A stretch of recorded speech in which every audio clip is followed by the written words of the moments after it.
Hello and welcome to episode 157 of the How to Code Well podcast. It is Thursday, the 19th of May, and today we're going to be talking about remote working and why I believe that it's not a one-size-fits-all perk in the software engineering space. Before we talk about that, though, let's get on to the changelog. So, the PHP login course has finally been tagged at version 1. What this means is that we've now done 5 months worth of hard prep in terms of building the course, testing the course, and writing documentation for the course. So this is now ready for me to record, and there are some things that I want to get in place before that happens. So we're probably looking at several months before that actually sees the light of day. The other one is that the registration course that we're building, the new one, that is going quite well, and we've almost finished all the SQL for that. That is where you log in, from a registration. So you register, then you log in, and then you can change your user information and delete your user account. So most of the SQL is done, which is brilliant. And we've now got to a point where we are going to be writing some tests and actually, writing some documentation around those areas. There's certain things that I need to do with that registration course around building the controllers and the views. This is a framework-free course, so I'm literally building my own framework in PHP around that, and that's something that you'll get, and I'll teach you how to do that in that course. So that's really good. Okay, let's talk about the monorepo and the build pipelines, because that's progressed. So I've now got Cypress testing working in a headless space through the GitLab runner, which is really good. It's quite slow, partly because it's running off of my own development machine, which isn't great because I'm developing it whilst I'm testing it, which isn't fantastic. This is why I need a separate machine here, server or whatever. I mentioned that before, where that runs. And also partly because I'm actually doing it through the development environment in the sense that it's using the Symfony dev env. And so there's a lot of, caching and stuff that isn't in play. So it's not production ready, as in it's not building to production. It's not building in the sense like it would build a production box. And the mantra of acceptance testing is that you really need to run acceptance tests that match as closely as possible to production, and it's not doing that yet, obviously. So once those things are in play, I'm hoping it's going to be nice and quick, or quicker than it is. I'll be showing all of this off on the streams as well. Okay, so what we're going to talk about today is the remote working and why I believe that one size doesn't fit all. And I can talk about it from my experience from a senior point of view, because I've always been a remote developer as a senior developer. So I can talk about it from that perspective. I can't talk about it from the perspective of a junior developer. I can just make some assumptions. And if there is any junior developers listening to this and they've gone through the whole process of coming into the industry as a junior developer and being a remote developer as well, I would love to hear from you. So if you can get in touch, go to howtocodewell.fm/contact and let me know what your experience is. That would be great to hear. I can just make an assumption, and that assumption, based on how I was as a junior developer, would be that becoming a remote dev first is going to be quite challenging. And that is because that you haven't been a developer before, or you have, but in the sense of you were studying to be a developer, but you haven't been a developer in the professional sense. So that's barrier 1. Barrier 2 is that you've never done any remote working before. So that would be quite tricky, in my opinion, to be comfortable with the workload and the team and to get an understanding of the roles and responsibilities without actually being around people. It's very easy, I think, as a remote dev to just sort of, go offline, do your own thing, and, just go into a little rut. And when you're in person, it's less easy to do that, maybe because you're around people, and it's easier to ask questions, I feel. It's easier to have that confidence, I think. When I was a junior developer, for instance, I was comfortable in the fact that I was sat next to people who were better than I was in senior positions, and therefore I could ask them questions. And we've spoken a lot before about my experience as a junior developer in that sense.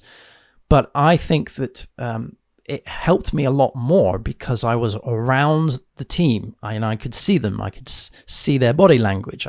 I'm not just seeing just their face. I can walk up to them. I can talk to them. I can sit by their desk. You can't really do that in a remote space, or there are barriers, shall we say. Yeah, I mean, there's pair programming that you can do in remote working, fine. But it's the barrier of entry, I think, is higher because you have to get over the fact that you need to ask the question and you're new here. So there's a little bit of anxiety, and, because you're working from home, that can get quite, in my opinion, I feel that can get quite in the way. But again, I'm talking from an assumption because I've been a remote worker when I was a senior developer. So I got over all of that stuff. So I can just make a clear assumption there. So if you are a junior dev and you started out as a junior dev, as a remote developer, and you've never been working remotely before, I would love to hear from you. So howtocodewell.fm/contact. Let me know your experience and your thoughts. That'd be great. So moving on to the next point, depending on the job type and the project, I believe that one can actually work around the meetings and the work, or sort of live around it, I mean. And what that means is that there are certain things that you can do that you wouldn't be able to do if you were to commute in, for instance. So back in the day when I was a full-time dev and I would commute, and it would take 1 to 2 hours of commute time there and back. So, it could be up to 3 hours. It could be 4 hours of the day wasted just sat in front of a steering wheel, essentially going crazy fast down the motorway to get to a sit-down job to then return, do it back the other way. That in that time, there is a lot that you could actually get on and do when you're working remotely, which is brilliant. And I also find that when I'm doing things offline, so when I'm actually not at the screen, I'm thinking about maybe the solutions to the bug that I'm dealing with, or the architectural problem that I'm having, or a question that I want to pose to the team, and I'm trying to sculpt that into my head. I can come up with all of those weird and wonderful solutions when I'm loading the dishwasher, when I'm mowing the lawn, when I'm putting the laundry out. There are certain benefits to having that time away from your desk. And personally, I would find that if I had to go into the office 9 to 5 now, I would actually find it quite claustrophobic, I think, because I don't have that space for my mind to expand and grow. And I mean, that could be as small as just staring out the window and seeing the trees, seeing the garden, seeing what's grown, in the garden, and then coming back in and then going, oh yeah, that's how you solve that problem. If I was in an office and I was just surrounded by desks of people working, I would find that, I think, quite claustrophobic. And that's the benefit of being a remote dev. I've been a remote dev for about 8 years, so I've got used to having that ability. But also I think that there is a trust challenge as well. And I think that there is a greater trust challenge when you are either new to the team or you are a junior dev, especially if you haven't done remote working before. So this is going back to my assumption, I suppose. But I think that there's been a bit of a challenge to managers because it adds an extra level of trust, right? To be able to trust that the team is actually doing the thing that they need to do and they're not actually wasting time. But in the space that we're in the software engineering space, there's a lot of tools out there that I would like to think that everybody is using that will give some visual feedback as to the state of the project at any one time. So here I'm talking about, agile Kanban boards or sprint reviews, retros. I'm talking about, in terms of the technology, I'm talking about Slack notifications that have, pull requests, that have merge requests, that have, bug fixing and announcements and pinned notifications and all of that stuff, webhooks that fire off whenever you commit code to a specific branch and stuff like that. There are a lot of tools that we can use and can sort of lean on to show where the state of play is. So when it gets to the point of a meeting, everybody kind of has an idea as to where things are and how the sprint is going forward. But I think as a software engineer, we are very privileged to have the ability to do remote working. Remote working is something that not a lot of industries can do like straight away. They had to put in all sorts of things in place for that to happen. So I think that we are in a quite privileged spot. And also how we go about our work is actually very well suited, I feel, to remote working. So for example, what is the most important meeting that you have? I can say that the most important meeting that I have is the sort of the scrum meeting, the stand-up at the start of the day, because that's the time in which I can say that there is a blocker, or that there is, we've moved one ticket into this other column, and which means that a tester needs to look at it. Obviously, I would let the people who need to know before that happens, right? So I won't leave it for the next day in order to discuss that. So for instance, if something is blocked, then I will put it into that column, flag it, and tell someone that that's the thing, and then bring it up again in the stand-up, obviously. But it just allows the whole team to just get together and discuss the state of play, the current state of play of that particular day, what they're working on, so what they worked on yesterday, what they're working on today, what they're blocked, what's going well, what's not going well, that kind of stuff. Those sort of levels of discussion are really important. Call it a stand-up, call it just a meeting, whatever you will. Those are really important, and they're very tailored towards what we do, right, as software engineers. And if you've got a Kanban board or whatever board that you're using, where you've got a list of prioritized tickets, everybody knows that you just pull one from the top and it's off you go. You don't need to be handheld, you just get it done. You just get it done. So you don't have to have a meeting every time a new ticket comes into play, unless you want to have a meeting every time a ticket comes into play, depending on, if you're picking up a ticket and you're unsure about stuff. But most of the time, all of these things have been pointed, all of these things have been discussed prior to it.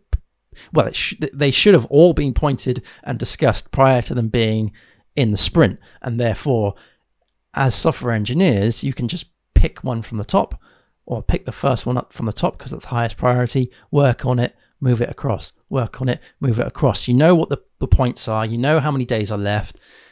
That's all visual things that we've got. So software engineering, in a roundabout way, puts us in a very privileged space, because they're the tools that we're playing with. That's what we do. And you don't need to be, in my opinion, in an office for that to happen. However, going back to the juniors, going back to the people who haven't experienced that yet, because that's a whole side of software engineering that you probably won't get taught at university. So if you came into the industry and then you've seen this Kanban board and you're like, what do I do? Sometimes it would be easier to have that onboarding session in person. Okay, so what I would do as I'm going to talk about some what to look out for, what to do kind of scenarios now. So what I would suggest is to keep a separate room for your work. So this is something that is that you can, like, literally this room here, just close the door and I can just get on. There's nothing in this room that doesn't relate to my business. Everything in here is my business. And that's great, because as soon as I'm in here, I'm in work mode.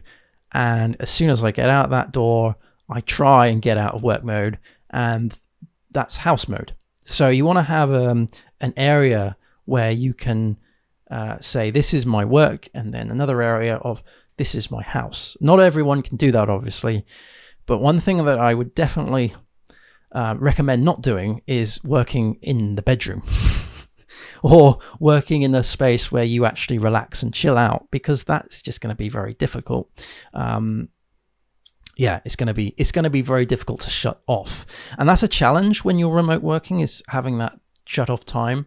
A lot of people who started remote working due to the pandemic found it very difficult because they didn't have that space to shut off, and they would use the commuting space to shut off. So they would listen to music on their commute home. They would read a book on their commute home if they were, doing it through public transport or what have you. And that would be their time to just decompress. And you can't really do that here, obviously, because you're remote working. So you would need to kind of find a way to do that. And when you close the door, that's it, done. You are out of work mode. It's easier than it sounds. It's harder than it sounds, shall we say. I certainly haven't mastered that one bit. What I would also look out for are teams or companies that want to put things on your laptops to make sure that you're working. So having the forced requirement that you must always be on a VPN all of the time is a little bit of a red flag for me, especially if the work that you're doing doesn't require it. So in some cases, you could do some work on your own machine, and in some cases you can do work on their machine, right? So in some cases, I've been given a laptop with VPN access and stuff on it, and in some cases I have my own laptop and I've needed to add the VPN and stuff. If they start dictating what software that you need to have on your own laptop, that is a bit weird in my experience. But obviously, if you're given a laptop and you're in the sort of the enterprise space, then maybe you have to just adhere to whatever things that they got, guidelines that they have, and their IT support and stuff, and don't go off and install your own bits and pieces. You probably have to go through some sort of level of service desk to make a request to say if you can install some bits and pieces. I've been on both sides, so I've been given a laptop and I've been using my own laptop for work, right?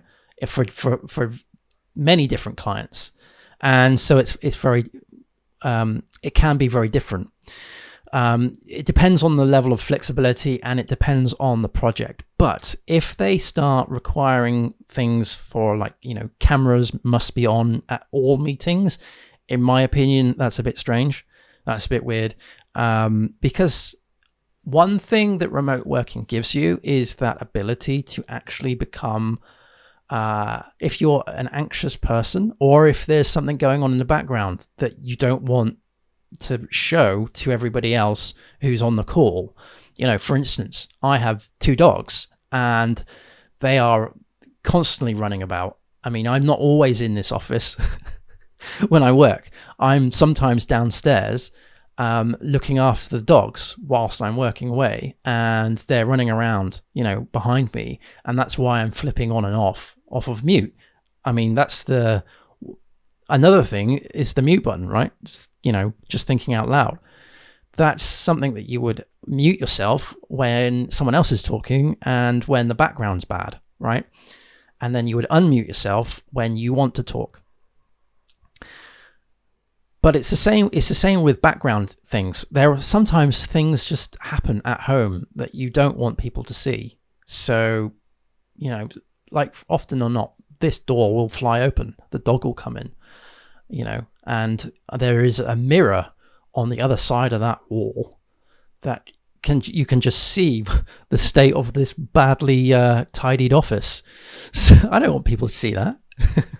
So as soon as that door opens, camera goes off, and I excuse myself and shut the door. Or there could be other things. You could have, you could be working in an environment where you have children, or you could have, pets or what have you. It could just be really bad lighting. But having the requirement that all cameras need to be on is a bit weird, in my opinion, because you're kind of, it's like, no, don't want that. So it's also, this is a weird one. Well, it's not a weird one, but something that I've learnt is that it's up to you to respond. So if you get a message, and so I always found it awkward when I was in an office that when someone came to your desk and asked you a question, right, you would kind of need to respond there and then. And I always, as someone who asked the question, I would find that quite tricky. I would always email them to say, have you got 5 minutes? Can I just come down and have a chat about this thing? And then if they hadn't replied, I would, or replied in a certain time, I would take that as they are incredibly busy. I would try and email them over phoning them. Sometimes I'd phone them and they would say, look, I'm super busy. I can't be dealing with this right now. That's cool. That's fine. We're all busy.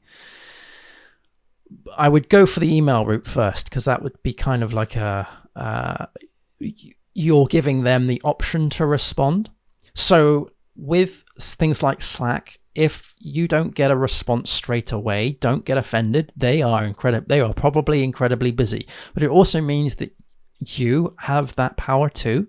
Like if someone sends you a message, you don't have to respond immediately, right? If you are in the zone, if you're working on this thing, I've done it before, where it's like you just want to have distraction free. You just want to get on and do this really difficult task.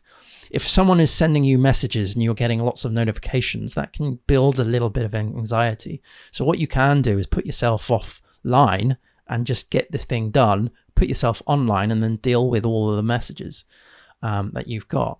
Maybe give yourself a portion of the day to do all of that stuff. I don't know. It really depends on what you're building and your team, but you have the power to do that, to respond. Now, obviously, if you're new, and obviously if you're if you're a junior developer, or if you're new to the team, so you can hear the dogs going off now. It's going to be something that you want to just jump on. If someone asks you a question, then you want to be seeing as responding quickly. But if you've been given a very difficult task, it's okay to either say, can I get back to you sooner than later, or just go offline and put yourself as busy or something. I've done that before. But always be polite and always remember the tone of the text. I'm dyslexic, so I'm often editing my posts that I put, and I do sort of stress over the language that I use. I don't want to come across as I don't want anything to come across as sort of nasty or out of the blue or what have you. Also, I want to make sure that the technical side of things that I talk about are correct. And so I'm often going over the message again and again and again in my head, and making sure that the tone of the text is correct, and that I'm not being rude or anything like that. So that's my talk on remote working and why it's not a one-size-fits-all kind of perk. And I'm calling it a perk because, interestingly enough, when I started out as a junior developer, the positions that I was finding, they would have remote working as a perk, air quotes perk, and now it's just standard. So yeah, the pandemic has changed all sorts of things, and remote working is one of them. So yeah, if you're a junior developer and you've experienced onboarding as a remote dev and it's either gone well or it's gone badly, let me know. howtocodewell.fm/contact. Thank you ever so much. Happy coding, everyone, and I'll see you again next week. Cheers. Bye-bye.